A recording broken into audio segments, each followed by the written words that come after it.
Which one of the following statement appropriately describes the fiscal stimulus? They are asking the word meaning of fiscal stimulus. Understand the basics here.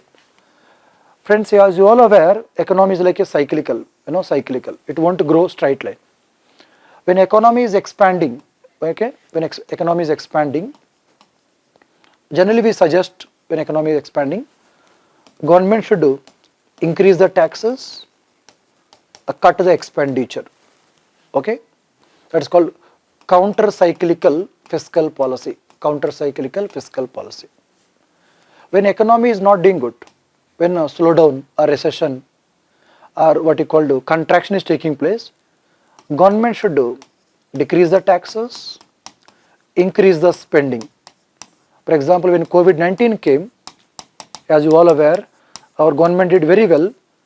They reduced some taxes and they increased the spending like on PM Kisan, MG, NREGA, so that economy will come back to normal track.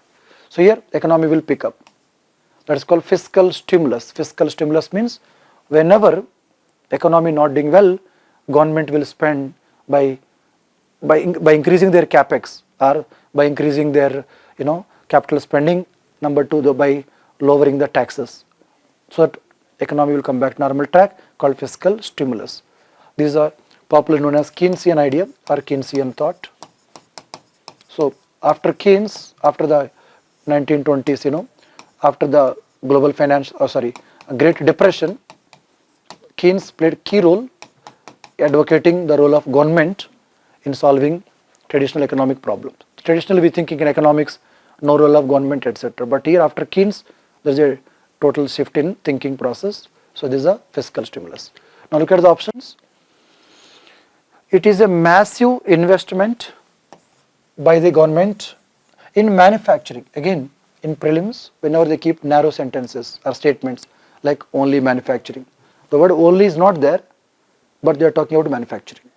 Sometimes current account deals goods, but the word only is not there, but remember it is there. So generally they are wrong statements in prelims. See, it is a massive investment by the government in manufacturing sector to ensure the supply of goods to meet the demand surge caused by rapid economic growth. No. What about agriculture? What about service sector? What about construction? So it is not a right option. B, it is an intense affirmative action of the government to boost economic activity in the country. Yes. So what is fiscal stimulus? To boost overall economy, agriculture, industry, service sector. So that is a fiscal stimulus. Right answer is B. Look at the C. It is government intensive action on financial institutions to ensure disbursement of loans to agriculture and allied sectors. So why not industry? Why not service sector? So definitely it is the wrong option. Okay, it is an extreme affirmative action, extreme, see the word extreme, by the government to pursue its financial inclusion. No. So they cannot keep guns on us to take bank accounts, etc. So wrong option. So answer is B for Bombay. That is a fiscal stimulus. Next question, see. This question came in 2023, last year. Consider the following. Now remember, whenever they keep more than 4 options, generally they will be easy. So just read carefully, you can answer easily those. Consider the following. For the horizontal tax devolution, the 15th Finance Commission, very very important topic, again you see newspapers recently, 16th Finance Commission is appointed. Arvind Panagari is the boss or chairperson. So for horizontal tax devolution, the 15th Finance Commission used how many? They are asking number, fact, how many? Now UPSC changed their style of asking how many statements, right? Okay, now how many are correctly matched? So you have to know very well concepts properly. See here, used how many of the above as a criteria other than population and population, other than population, area and income distance. They are asking, see, other than population, comma area, comma income distance. It is a very easy question. But again, they may confuse us. They are asking us how many, they are asking number, like other than these three, 2 are there, 3 are there, 4 are there. So they are asking only 2, only 4, only 3, all 5. Now look at the options. Look at the options here. Demographic performance, yes, it is a part of recommendation. Forest and ecology, yes. If 2 is there, eliminate automatically. Oh, only 3, sorry, yeah. 2, 4, 3, okay. 2 is not option, okay. Governance reforms, it is not part. So eliminate 3. Only 3 is wrong. Extremely sorry, friends. Understand like this. This is right. This is right. This is not there. So this is not there. Definitely all 5 is wrong. All 5 is wrong. Tax and fiscal efforts, yes, it is there. So 3 are there, means only 3 is there. So here they are asking how many above are there, like only 2. Other way they ask like this, 1 and 2 is there, 1, 2, 3 is there. For example, they can now keep options like this. See, 1, first option 1, 2, 3. Second option they may keep 1, 2, 4. Third option 1, 2, 5, D, all the above. That is a traditional way of asking questions to us. But here they are asking us how many are added those. So answer is only 3. Now if you see the 15th Finance Commission report also, they mentioned here population is there, area is there, forest and ecology is there, income distance, demographic performance, tax efforts. Okay, so that is how they can ask the questions in prelims. Here I gave comparison of your 14th Finance Commission. 15th Finance Commission submitted 2 reports. First for 1 year because of COVID, then 21 to 26, second volume. So formula is same only, horizontal evolution, like income distance has given more weightage. So this is the question in 2023 prelims. Next questions. With reference to Indian economy, consider the following statements. Okay, very nice question again. This question came in 2022. A share of, see the correct answer, they are asking correct. So consider the following statements. Which of the above are correct? A share of household financial savings. When it's household financial savings, like you and me, we may keep money in PF, post office. Okay, so some mutual funds, we keep in various ways, like FDs, savings. A share of household financial savings goes towards government borrowings, yes. So government borrow some people's money, like PF money, or people invest through mutual funds, or they can invest directly now through treasury bills. They can invest in government securities. So one is the right option. Second, dated securities. You all aware government securities, 2 types. One is for short term, T-bills, long term, government bonds, or dated securities. Like 5 years, 6 years, 5 years, 10 years, 30 years, etc. dated. Dated securities issued at market related rates in auctions form large component of internal debt, yes. So both statements are right. So answer is C. Answer is C. Now look at some data here. Again, this is a very important topic now. You see a lot of debate. There was an article released by IMF. The question says, see, moderating the union government's debt to GDP ratio. Now listen, when the word union is there, only central government. When the word general government is there, central government or union government plus state governments. So they can ask you one question here, debt to GDP ratio trends. Generally for UPSC, remember debt to GDP, then fiscal deficit to GDP, okay, exports to GDP, then savings to GDP, what you call the current account deficit to GDP. So they can ask this type of trends in prelims. Then within that, then I can ask subtopics like overall debt, internal debt to external debt to. In that again, short term, long term, like that they can ask you questions in prelims. Read carefully. Now see, if it is the debt position of central government, over the years you can see here, there is a public debt, mostly internal debt, external debt, then public account and other liabilities, then extra budget resources. So like off budget borrowings.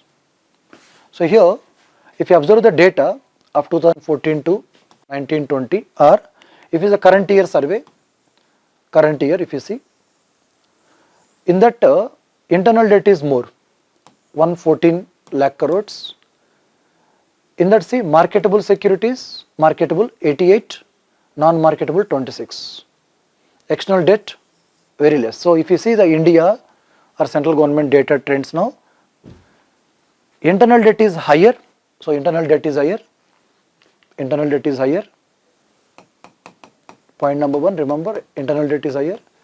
And with the internal debt, long-term debt is greater than short-term debt. Short-term debt. Okay. Now see, by end of this March 2024, our debt may be 168 lakh crores at the debt position of the central government. Okay. Now next question. Which among the following steps is most likely to be taken at the time of economic recession? They are asking us during the economic recession, when economy doing bad, so what should be done?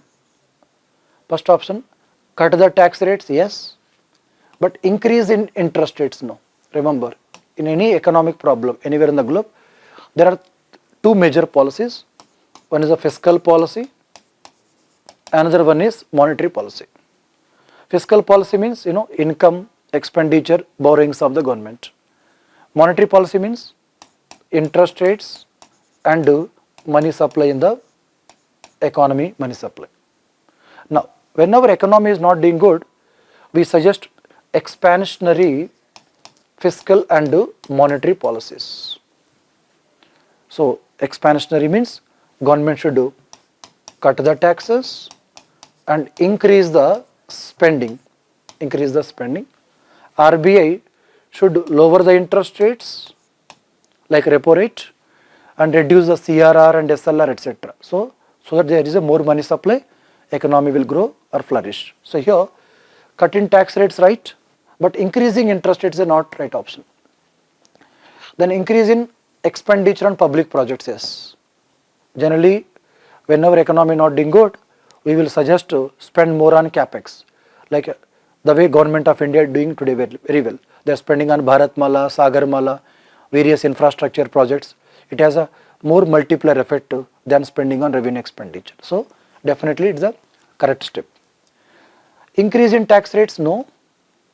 Reduction of interest rates, this is true, but first part is wrong.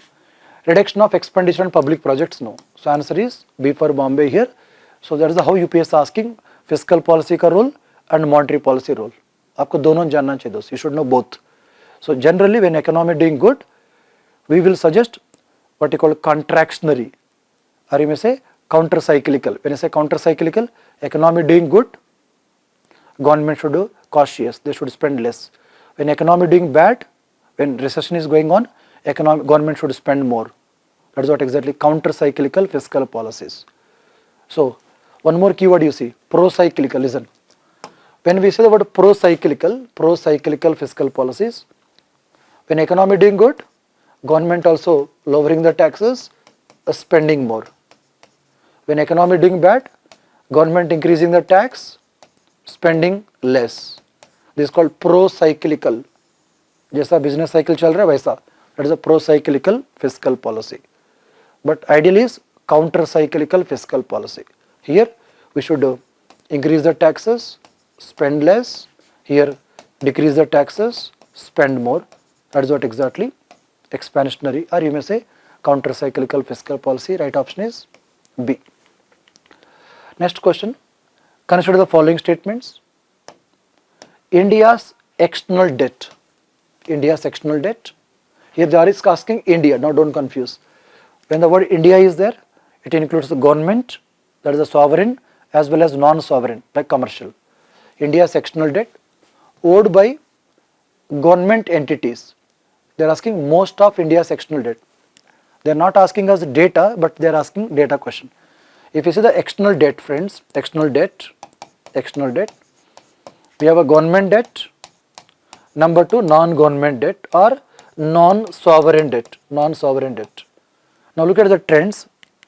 If you look at the trends here, the India's external debt in US dollars, for example, $629 billion, 619, 573, etc. So here the external debt means both government as well as non-government overall trend.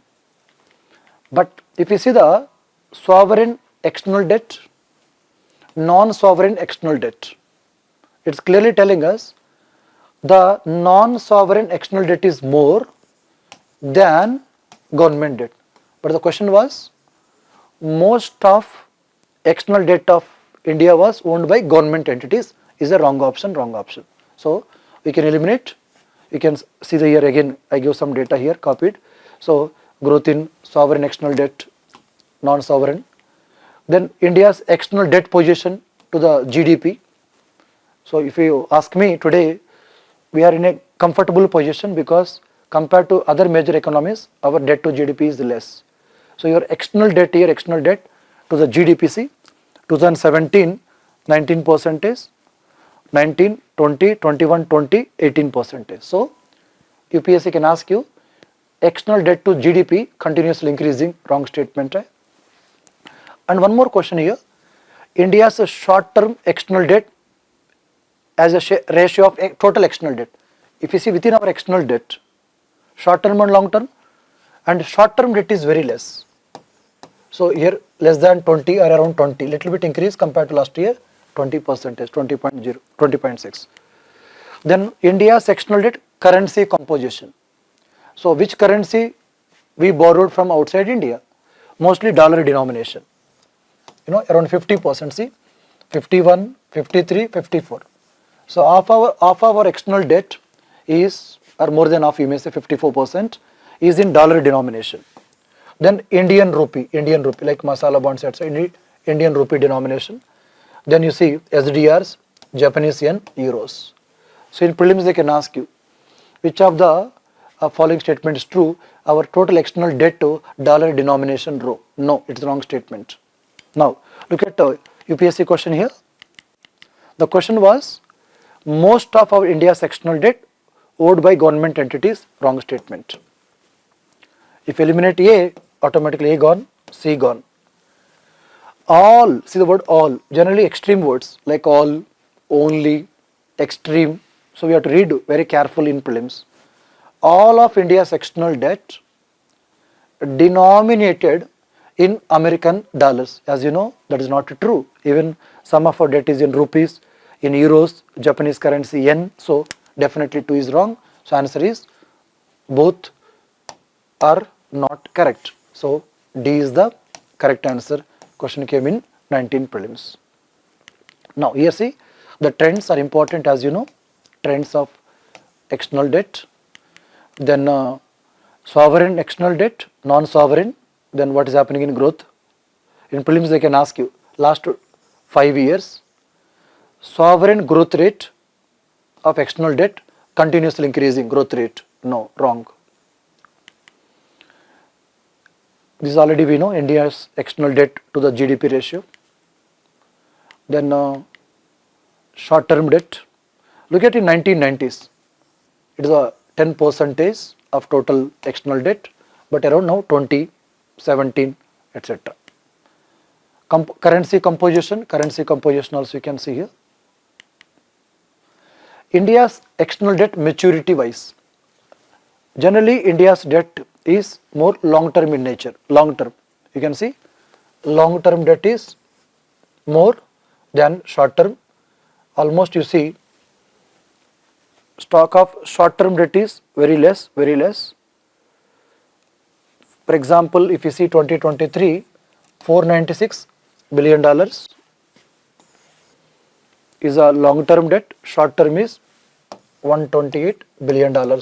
So these numbers no need to mug up, but you must have an idea, external debt to, in that sovereign, non-sovereign, short term, long term, currency compositions, then external debt to GDP, then short term debt to total external debt, like that too they can ask us questions in prelims. Okay, so there is one more question observed here.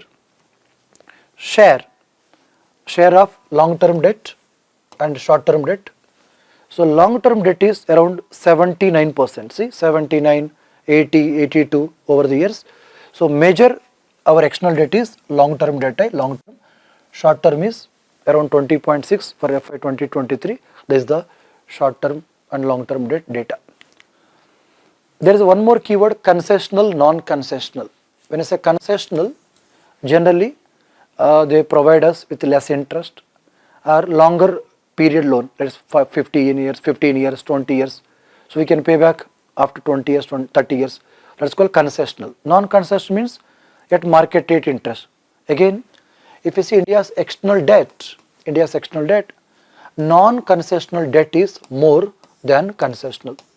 In prelims they can ask you, so concessional debt is more? No, non-concessional is more than the concessional debt. So non-concessional is greater than the concessional debt.